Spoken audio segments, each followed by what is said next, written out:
आज ना गॅलरीमध्ये खूप साऱ्या अशा मधमाशा आलेल्या होत्या आणि आज पावसाचं म्हणाल तर एका बाजूला पाऊस होता आणि एका बाजूला पाऊस नव्हता आणि मधमाशाच्या भीतीने जे आहे ते मी सगळे कपडे वाळलेले नव्हते तरी पण मध्ये आणून टाकले.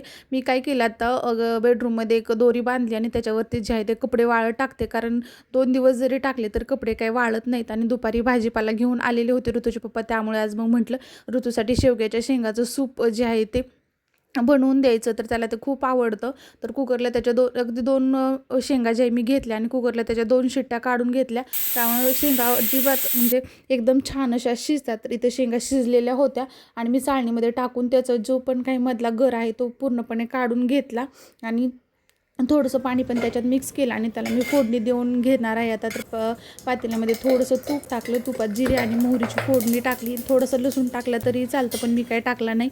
आणि नंतर जे पाणी होतं ते त्याच्यामध्ये टाकलं तर एकदम छान टेस्टी असं जे सूप बनतं.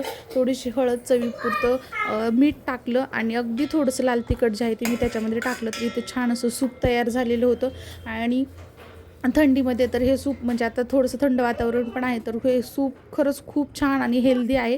तर त्याच्यानंतर संध्याकाळी आता मग आम्ही संध्याकाळी काही चहा घेत नाही, त्याच्यामुळे झोपते वेळेसच आम्ही जे आहे ते दूध हळद घेऊन झोपतो. तर इथं आमच्या तिघांसाठी पण मी दूध हळद छान बनवलं आणि संध्याकाळी मात्र बदाम भिजत टाकले आणि पूर्ण किचन जे आहे स्वच्छ वगैरे करून म्हणजे रात्री क्लीन करूनच मी झोपते. इथे छानच माझे किचन स्वच्छ झालेलं होतं.